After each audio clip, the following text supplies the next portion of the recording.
Meeple Nation Podcast, episode 414, Dune Imperium. Welcome, citizens of Meeple Nation. For the next 30 minutes, sit back and enjoy.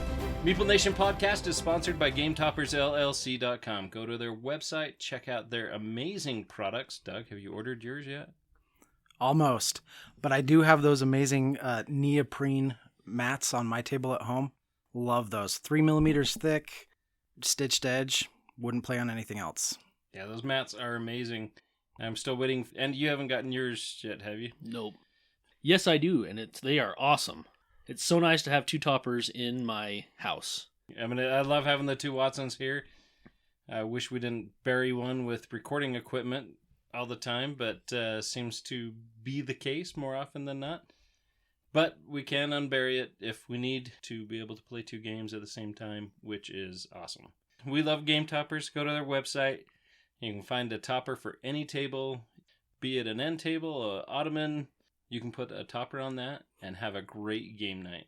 And even if you don't have a game surface, or you can get legs for your game topper. Dining leaves that you can put over the top of your topper so that you can use your game table as a regular table. The top of your topper. The top of your topper. I like it. Go check them out. GameToppersLLC.com. Welcome to Meeple Nation. We are your hosts. I am Dave Holliday. I'm Nathan Howard. I'm Doug Stewart. And I am Andy Holliday. We are super excited to have such a treat to have Doug Stewart with us today. Unfortunately, Logan is unable to be with us today, but we are super excited to have Doug step in. Yeah, I'm happy to take his place. So tell us a little bit about yourself, Doug. How long have you been gaming? There you go. How much time do you want me to spend on this? Not a ton. 2 minutes or less. I started off as a pretty avid PC gamer, but what I found was that was not giving me a lot of opportunities to interact with family, and in particular with my kids. So one Christmas, I bought a bunch of board games. We started playing as a family, and I was really blown away at what board games were doing. They'd come a long ways since the games that I'd played as a kid. Ever since then, we've been playing games together as a family, and the collection's been growing, and we've really enjoyed engaging in board games together. It's been awesome. People can find you on your own podcast, The Dig. Yeah. Back in October, we launched the Dig Tabletop Podcast. My kids, along with some of my friends, nicknamed our game room The Dig for Doug's Institute of Games. It's a little bit of a cheesy name, but it's where we play and where we have fun and where we record our podcast. We are not nearly as prestigious an operation as Meeple Nation over here. I don't know if prestigious is the right word, but... But we have a lot of fun playing and recording. Most of our episodes are pretty short. We like to record kind of our after-game banter. Play a game and turn on the mic and just record our thoughts about it. If anyone's interested in checking that out, our podcast is on most podcast platforms. It's the Dig Tabletop Podcast. So just for what it's worth, and I know this is coming from me, I like it. I like the name. I think it's not cheesy. Or maybe I like it because it is cheesy. I don't know. Take your pick, but I like it. Well, thanks, Dave. Yeah, I've enjoyed your podcast. I've listened to most all of them so far. And I do enjoy that they're shorter. Sometimes Dave talks a long time. Sometimes I do. Andy never talks a long time, so... That's true. No, I've enjoyed your podcast. I think it's very clear and precise, and you have a very lovely voice. No, thank you. I appreciate the invite. This is a real honor for me. I've been listening to the Meeple Nation podcast for probably a year and a half, 2 years now, and it's been great to get to know you guys and play games with you, and this has been awesome. I love Meeple Nation HQ. It's a cool place. Well, thanks. We're glad to have you. We're glad to game with you at conventions. We've been to BryceCon together now, SaltCon twice. It's good to have you and your family. We had a ton of fun. Well, I did. Dave and I had a ton of fun at your house. Christmas when we played all of those wild games while you guys played lame games downstairs. Oh, no. We played fun games. You guys played party games. Yeah, we were laughing. You guys and we were mad having at fun. each other. You guys were mad at each other. Plus, Doug and his wife Lydia came to Hug a MeepleCon South. Yes, they did. Back last fall. So much fun. Love the Hug Gals. They are fantastic fun to be around. Courteous as anyone could possibly be, and the food was awesome. Really outdid themselves. That was a fun event. Yeah, we're looking forward to a couple more events with them this year. We have to be careful, though, because if we keep doing what we've been doing, we might have to make this a board game / food podcast. Only twice a year. And BGG Con. And beach. Okay. I was going to say there's been a lot of times where we've been talking about so much awesome food. Games and food, they go together. Absolutely. So not at the same table, though. No, That would be we've bad. had No some food on the horrible Watson. experiences there. Don't want your sticky fingers around my cards. So this week we are discussing Dune Imperium, a game I've played twice. I've actually really enjoyed it, and it's been a close game both times that I've played. Dune Imperium is a deck building game. Well, it has a deck building mechanic in it. It's a game that finds inspiration in elements and characters from the Dune legacy, both the new film from Legendary Pictures and the seminal literary series from Frank Herbert, Brian Herbert, and Kevin J. Anderson. And as a leader of one of the great houses of the Landstrad, raise your banner and marshal your forces and spies. War is coming.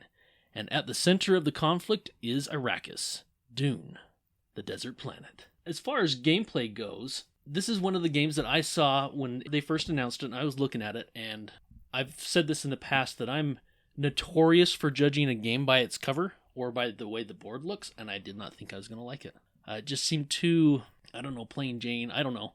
I love worker placement. This is a worker placement deck builder game, and it has, I guess, kind of area control in the conflict area. But Well, not just even the conflict area, but the influence. yeah, on the that's true. faction. One thing I do love about it is there's a ton of ways to score points.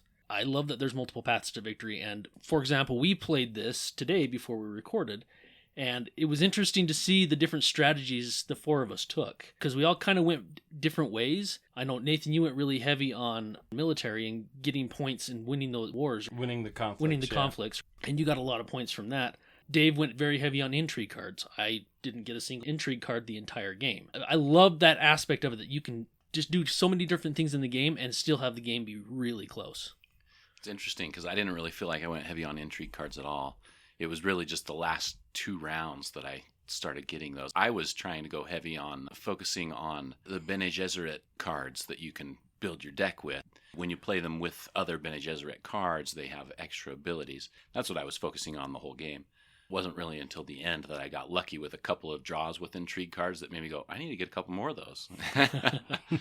Maybe that's why I felt like you went heavy on those, because it seemed like you played cards quite often. But I guess, Nathan, you played a lot of intrigue cards during the game too. I had several. I still feel like Dave had more.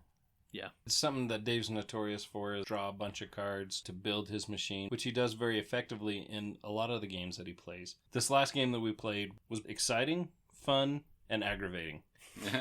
Because our scores were so close. I would go up and I'd be like, all right, I got this.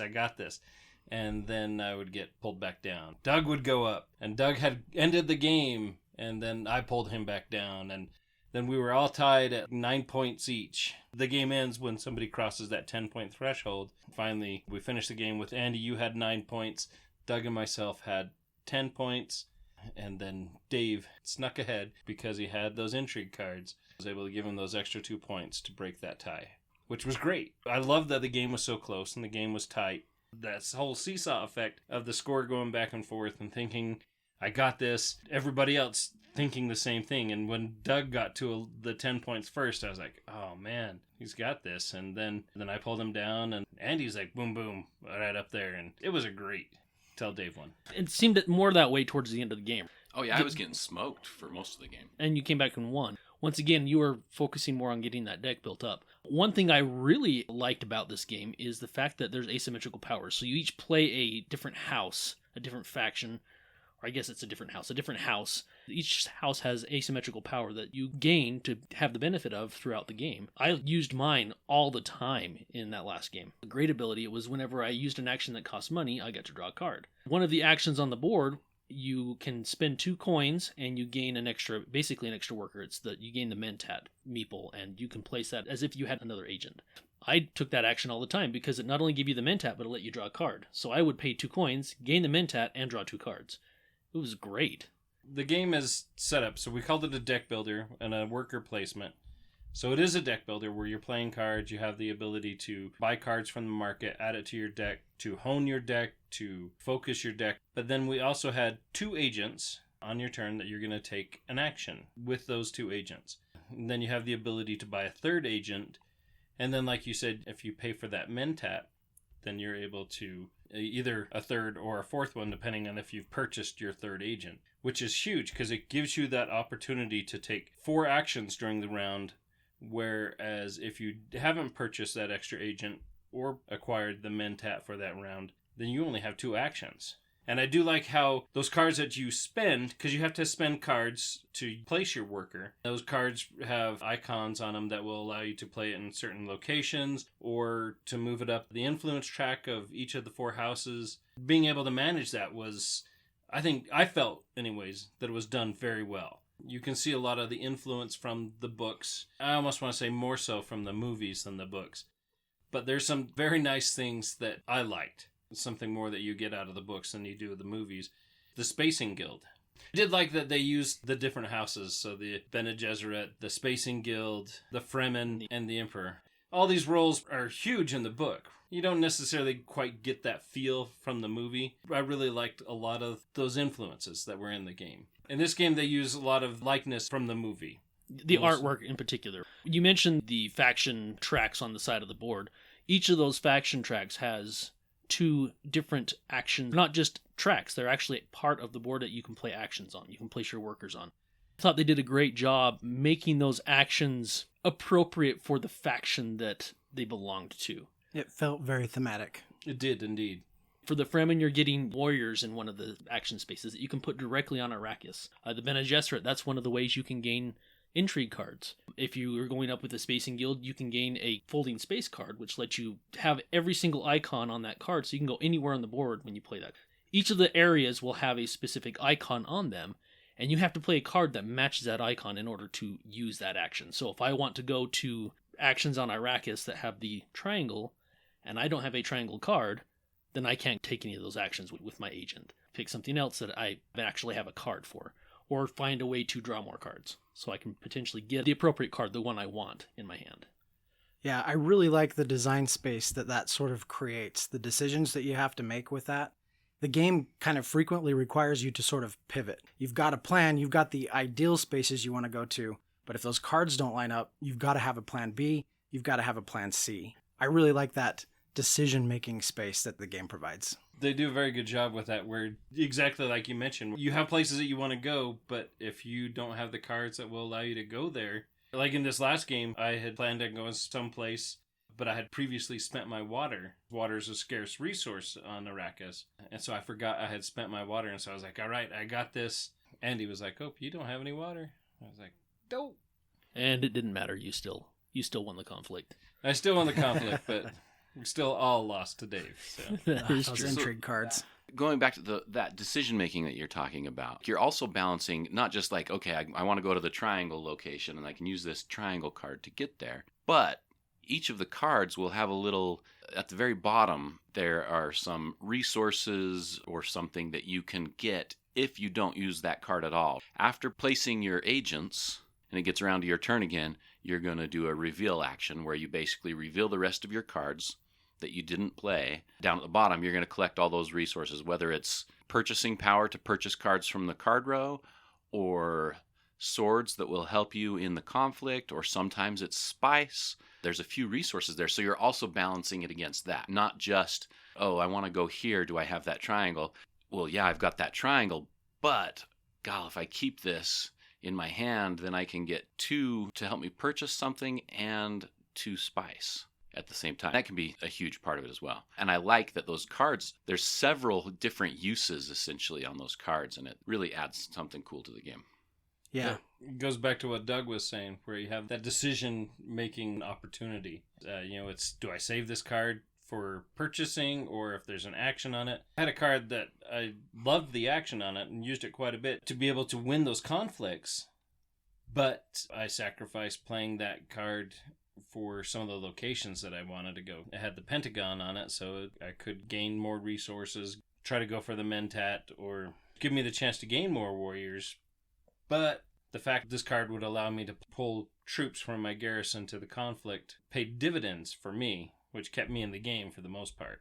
Which many times you're taking an action specifically to do that, so it's almost, not quite, but almost like a free action on the board, having that ability on the card. One thing to note on the card, Dave mentioned there's the resources on the bottom. There's also an ability an agent ability when you use that card to place a worker. If there's an ability that's in the agent ability area, you can activate that ability as well. And I think that's what you were playing for the Sardaukar card, correct? Correct. And there's some really powerful abilities. There's some of the combinations they have for the agents. They're just amazing. I've kind of focused on going up on the influence tracks for each of the 4 factions. And at one point in the game, until Nathan took one of them from me at the very tail end of the game, I had 3 of the 4. If you get high enough with your influence, you gain a victory point token. You make an alliance. It's an alliance. Faction. Yeah, you gain your alliance token. It's worth a victory point. The only way for someone to take that from you, they have to surpass you on the influence track. And at one point, I had 3 of the 4 factions on there. After I stole one from Doug. But that's what I went heavy on. Again, going back to Doug's comment where that selection is key in the game, going up the influence track, there's only 2 spaces on each of those 4 houses. So if those spaces get filled up, then you can't use them. And so then you got to go back to your plan B. Looking at those open locations on the planet Dune or Arrakis. Are they open? Do you have the extra resources? There's cheaper versions, and then there's other versions that are going to cost you more resources to go to those locations. That whole decision making, and especially in a 4-player game, each time it goes around the table, those decisions have changed. The board state changes really quickly in a Yeah. 4-player game especially. Yeah. You have to be flexible, be able to change your plan, like you said, Doug, in an instant, do 180, now I'm going somewhere else, because I got to monopolize the best action I can do with the cards that are in my hand, with the locations that are available on the board, and the resources I've managed to keep. They do it very well. Yeah. A lot of the cards, their reveal ability that's at the bottom of the card that Dave was talking about, they actually offer entire avenues to score points. So, for example, one of the cards that I had reduced the cost of one of the generic market cards. It was the Spice May Flow card, which actually gives you a point when you purchase that card. I kind of leaned into that, hoping that that would give me the point push that I needed right there at the end. It wasn't quite enough, but it got me pretty close. Just all kinds of decisions to be made in that space. When we were first looking at this board and playing this, I thought, like you said, Nathan, that there are actions that cost resources to actually take the action. It may cost 2 water to go on Arrakis and get the spice action that's going to give you 3 spice. Since these cost resources, and some of these resources are not the easiest to get. Especially water. I thought for sure we were going to see people with cards that like, well, I can't play anything. Everything's taken that I can actually afford to do. I'm just going to have to reveal. It didn't seem like we ever had that. The very last round, I still had an agent left, but that was because I had enough money to buy a Spice Will Flow card that gave me a point. I had places to go. I still had locations I could play that agent on. It just was more beneficial for me to just reveal at that point in time and purchase the card. But I thought that they did a really good job in having those different areas that cost resources, but yet didn't make it so it's like, well, that sucked. My turn's over and I can't play anything. Like you said, especially in a 4-player game, these action spaces get taken so quickly. Mentioned earlier, Andy, there's a lot of different avenues to score points in this game. I feel that a little bit, but at the same time, one of the things I don't like about this game is its points are hard to come by. If somebody gets to 10 points at the end of the round, then the game ends and you can add any bonus points from card. For me, it's really low on the point. You like games where you're scoring more points. Yeah, definitely to score points. It's odd to me to have that. I'm a big sports fan. I love sports, always have, playing, watching, all of that. And I was always picking on soccer growing up because, it's so boring, never score. I kind of feel that in board game. I want to see more points. I want to see more opportunities for scoring. There's been several Dune games that have come out with the release of this movie. So far, of the ones that we have played, I feel Dune Imperium is probably my favorite so far.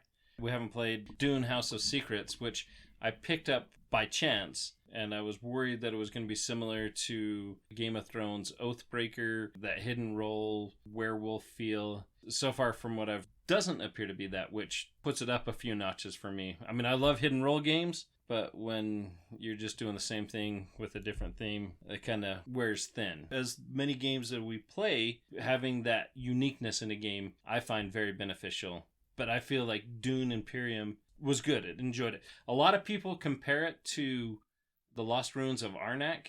I mean, I see a little bit of the similarities, but Dune Imperium's fun. It's way better than Lost Ruins of Arnak. See, I disagree. enjoy both of these games a lot, and I can see the comparison. I think in both games, you are building a deck, and the cards are all multi-use cards. I think that's why it gets compared a lot. I really like both of these, and I like the theme on both of these. I think the deck building element is stronger in Dune Imperium than it is in Lost Ruins of Arnak. For sure. no I question. totally agree with that. The fact that they say it's a deck builder, I think that is used very loosely. It's more of a hand management, I think. It really is. Yeah. Because you don't go through that deck nearly as often as you do in like Dune Imperium or any other deck builder that I've played. But there is still that deck building aspect in that game. You're going up the influence track in Dune Imperium, where you're going up the research track in The Lost Ruins of Arnak. I think it works better in Dune Imperium. I agree. Most of my plays of Lost Ruins of Arnak, I always seem to get left behind, which is my fault. Not managing my turns well, that it leaves me on the bottom of that research track usually. I enjoy more exploring in games, more interested in what secrets are under the locations, what guardians are there, can I overcome those? And that's usually my drive. You've brought up in the past, Andy, where it feels like you're forced into a certain path for victory. And I felt that's more in Lost Ruins of Arnak. Absolutely. If you do not go up that research track, You will lose. You'll lose. Yep. And you don't have to go heavy in the influence track to win in Dune Imperium. You have to do some of it, I guess. I think you absolutely have to. But you don't because have to that's go. where all the points You are. don't have to go heavy on it. But you do have to. You can't ignore it. But the thing is actions that you get to take in those locations are amazing. So it's not. I guess the difference is with the Lost Ruins of Arnak, the cost to reward doesn't feel the same to me as it does when you're going up the influence track in Dune Imperium. You put your agent on there and you're performing an amazing action by doing so. Whereas in Lost Ruins of Arnak, you just spent all these resources to go up and just get hardly anything. For me, anyway, it's anticlimactic. Whereas I don't get that with Dune Imperium. I see that. I mean, you get more points going up the Explorer track, Lost Ruins of Arnak. It doesn't feel like that, right? Right. I don't have that, I want to say tangible reward, but you're not getting a tangible reward in Dune. But in Lost Ruins of Arnak, it just kind of feels like I just went up the ladder. I mean, yeah, you get your assistants, and then that's kind of nice, but you get those at the beginning. From then on, it's just kind of falls flat for me. Still a good game, but I definitely prefer the theme and the gameplay in Dune Imperium. Yeah, the theme definitely is right up your alley for sure. So they have an expansion this year, Dune Imperium Rise of Ix. So it introduces the Ixian Corporation, which plays a big role in the books, not so much in the movies. You see some of the technology that the Ixian provide in the movie, but as you're watching the movie, if you're new to it, the You have no Ixian idea. Corporation makes no sense to you. Yeah. So this introduces the Ixian technology dreadnoughts, and you get also new leaders to choose from at the beginning. Great to get some more variety, Yeah, for sure. absolutely. Add to the replayability of it.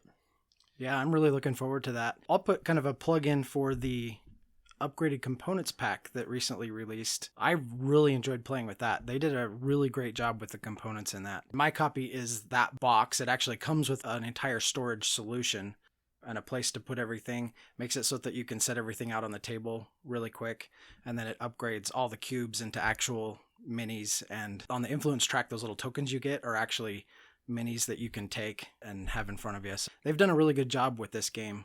So we've talked a while, but we actually never really talked about credits for the game. So Dune Imperium is designed by Paul Dennen, released through Direwolf. It's a 1 to 4 player game, so it does have a solo variant, which I haven't tried yet. Have you tried that, Doug? I have. It's actually really good. And they have an app you can download on your phone that will take care of some of the card management and things for you. It's not something they've done as an afterthought. They've actually put a lot of work into that solo variant, and it plays really snappy, works really well. It's fun. Excellent. Because this is on my 10 for 10 this year, so there's a good chance that I'll be playing some of those solo. Plays in 60 to 120 minutes. The last game, even with us needing a little bit of a refresher on it, because it had been a while since we played before, I think we were still close to that 2 hours. And Dave, you didn't slow us down at all, so congratulations. I would say I did a little bit, but I was feeling bad a little bit a couple of times. Well, you shouldn't have. I don't think you slowed us down too much. I feel like this was a good night for Dave. It was. He kept it moving right along. I was proud of him. And you still won. I like the lessons we're learning right now. That is Dune Imperium. We very much enjoyed the game. Dave, you didn't say how you felt. How did you feel about the game? I like it. It's a good game. I kind of have the opposite feeling as you guys. I think Lost Ruins of Arnak, I like the flow of that game better. I really feel balance between doing research and finding artifact. I like being able to use those things to influence each other. I don't know, I guess I balance those in a way that helps me advance more on the research track or be able to get more of those cards. And I think I probably like Lost Ruins better than Dune. Only played Dune a few times. I think the point thing is one of the things probably that bothers me a little bit, but I like it. It's a good game. I don't love it. I think one thing that Lost Ruins of Arnak does really well is it really leans into the idea of creating combos. I'm going to do this, then I'm going to take a free action, and then that's going to give me this resource, and then I'm going to be able to play this card and do this thing and move up this track. And you kind of can plot your course turns in advance, and it's kind of fun to see all those elements come together. I also think it's interesting with the deck building because in Lost Ruins, you can buy cards that you pay for with gold and also exploration. The decisions that it forces you to make there are also, I think, really intriguing with how you build your deck and manage your hand. I really like it a lot. To me, I wouldn't turn down either of these games ever. I think they're both great. Going back to the combinations, Andy, you mentioned that there's some seriously powerful combinations that you can get in Dune, which you can also do, like you mentioned in Lost Ruins. Yeah, you can have those great combinations, but you might not be able to use them. More so in Dune than Lost Ruins. Dune, you're limited to those locations, being able to chain those cards. Where Lost Ruins of Arnak, you have a little bit more opportunity to play everything that's in your hand. Sometimes you have to sacrifice a card for exploration to go to a new location. Still, I think both of those, you have those powerful combinations, but yet they're almost a bit elusive. Might not be able to get them. I think that rings a little truer in Dune, actually. And I think that is because of what we previously talked about, is the fact that it has more of a deck builder aspect, a stronger deck builder element to it. You have more cards in your deck. Okay, these two cards work great together, but you drew one with your first hand and the other one's at the very bottom. You don't have as many cards in Lost Ruins of Arnak, so your chances of getting cards that work well together are much greater. So yeah, I think that's definitely true. We recommend it.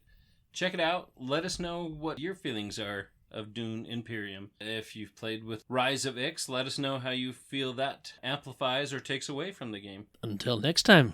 We'll see you seeking the oceans of Dune. Because they're just as elusive as all the water. That was way dumb.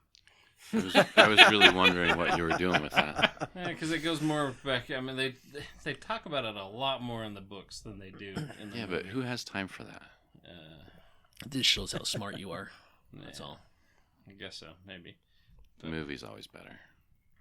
Definitely sometimes. Not in this case, though.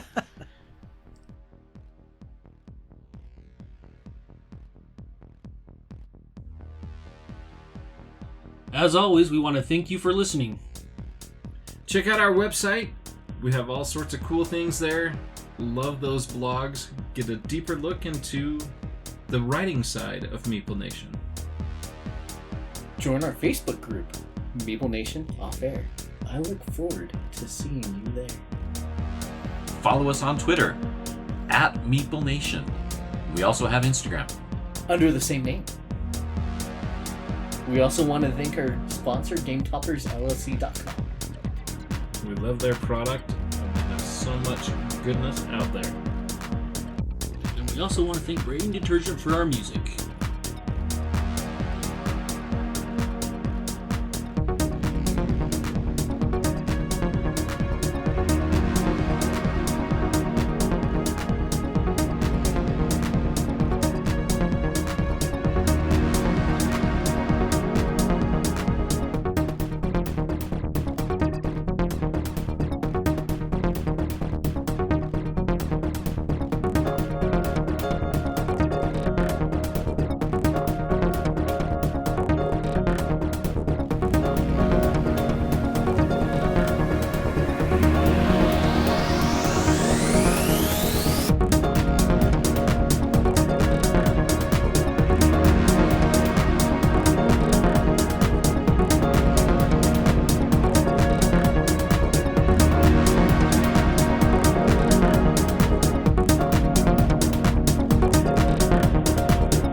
Meeple Nation podcast.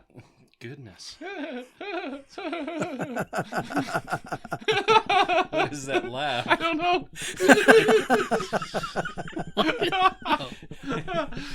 Oh, how did this come back to me? This isn't me being laughed You at. opened This your is mouth. you. From Legendary Pictures and the seminal literary, my goodness, literary series. Without Dave laughing this time.